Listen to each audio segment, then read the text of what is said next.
Abarokotse jenoside yakorewe abatutsi bari mu mujyi wa Kigali mu ijoro ry'itariki ya 6 rishyiriye 7 mu 1994 bavuga ko ibikorwa by'interahamwe n'abayobozi bariho icyo gihe byagaragazaga ko hari umugambi wa jenoside wari wateguwe. Mugenzi wacu Karigise Kaberuka arakomeza n'inkuru. Indege n'urwitwazo no kugira ngo watwece nta cyari mu ndege cyari gutuma wica data ukica mama. Mwijoro rya tariki ya 6 rishyiriye 7 Mata 1994 nibwo interahamwe hamwe na bamwe mu ngabo za leta ndetse n'abategetsi bari icyo gihe bakajije umurego wo kwica abatutsi kuko n'ubundi byari bisanzwe bikorwa, ariko noneho batangiye kubishyira mu bikorwa umugambi wari umaze igihe kinini utegurwa wo kurimbura abatutsi. Ababyeyi bacu bari babizi, barabitubwiraga, bana bacu muraryame kare. Iryo joro indege yari Perezida Juvenal Habyarimana yari maze guhanurwa. Gasasira Jean Marie Maurice yari afite imyaka 17 y'amavuko kuko ibintu byari byifashe muri iryo joro rya tariki ya 6 Mata 1994 abyibuka n'ibyabaye ejo. Tariki ya 6 yo iza ni umunsi mubi kuri twe mu mateka banakomeye, ni umunsi wongera kudusubiza mu mubabaro n'agahinda. Ni umunsi nabonye none ubwoba bwa data mu maso twaraha mu rugo amasasu yari yavuga mu ijoro kugeza nka saa 6 z'ijoro, saa 7 nta wigeze aryama. Urumva mama bamwisha amazi ibyumweru birabyaye, aho icyumba nakoreshaga nararagamo nicyo mama yari arimo nk'umubyeyi maze iminsi abyaye kugira ngo n'abandi baza kumusura babe bamusanga muri icyo cyumba. Ijoro rya tariki ya 6 nyine ishyira 7 mu gitondo amasasu aravuga mu gihugu, hano mu mujyi amasasu yaravuze cyane, amasasu aravuga. None ngebwo nari ndi mu rugo hano iwacu, papa mu idirishya akajya areba amasasu mu kirere, amasasu arasakuza mu mujyi, ukabona arongorana na mama ati none baratwica habaye iki. Kugira amasasu y'ijoro bari batangiye kumenya ko indege ya Habyarimana iguye ihanuwe. Ihungabana ryari hano mu nzu kurinda tugeza mu gitondo rero nibwo amasasu none yandi twumvaga avugira kure yatangiye kuvugira, kuko tariki ziri mu gitondo saa 1 bahise bica famille duturanya no kwa Ngunda. Ubwo nibwo bwicanyi noneho nyirizina no babonye yambarutso yabo yo gutangira kwica abatutsi.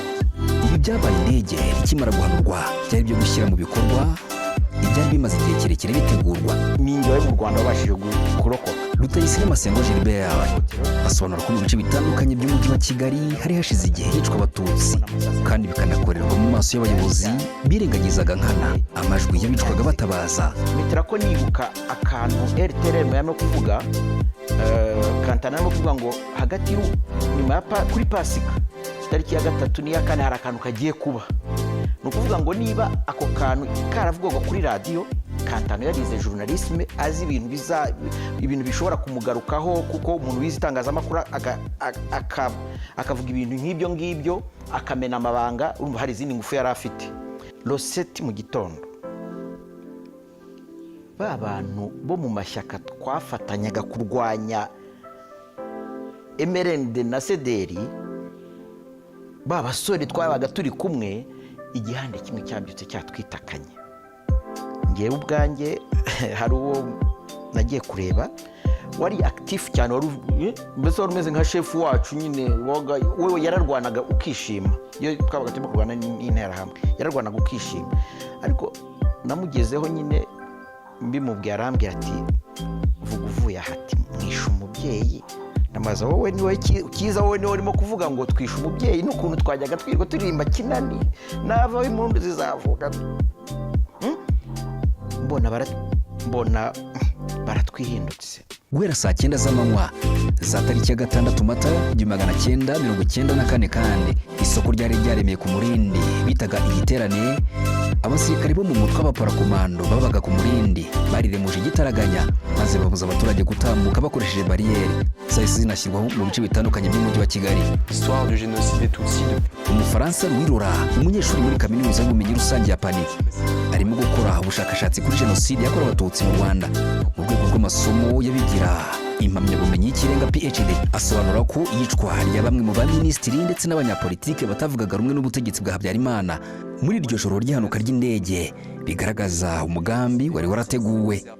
Du 6 au 7 avril, alors que les comités de crise sont organisés avec mu ijoro ryo ku ya gatandatu rishyiriye 7 Mata, inama y'igitaraganya yayobowe na Colonel Theoneste Bagosora yo kurinda abayobozi bakuru ba MRND niyo yanatangiwemo itegeko ku barindaga umukuru w'igihugu ryo gufata abatavuga rumwe n'ubutegetsi barimo Joseph Kavaruganda, Faustin Rucogoza waje no kwicwa we n'umuryango we wose, Landwa Ndasingwa n'abandi bajyanywe mu kigo cy'abasirikare barindaga perezida. Icyo tugomba kumenya kandi ni uko umugambi wa jenoside wari warateguwe kera, kuko hari abanyamateka barimo Jean Pierre Chrétien, abanyamakuru barimo François Dupaquin ndetse n'abaharanira uburenganzira bwa muntu bari barayimenyesheje mu mwaka w'1990. Jean Pierre Chrétien, le journaliste Jean-François Dupaquier ont alerté très tôt, dès les années 90. Mu minsi ijana gusa abatutsi basaga miliyoni imwe hirya no hino mu gihugu barishwe. Tariki ya 7 Mata 1994 ndetse na tariki ya 7 Mata 2026 umaze umunsi ku wundi imyaka 32 irashize jenoside yakorewe abatutsi baye. Tariki ya 7 Mata u Rwanda rutangira icyumweru cy'icyunamo ndetse n'iminsi ijana yo kwibuka. Tariki ya 7 Mata yemejwe n'umuryango w'abibumbye nk'umunsi mpuzamahanga wo kwibuka jenoside yakorewe abatutsi.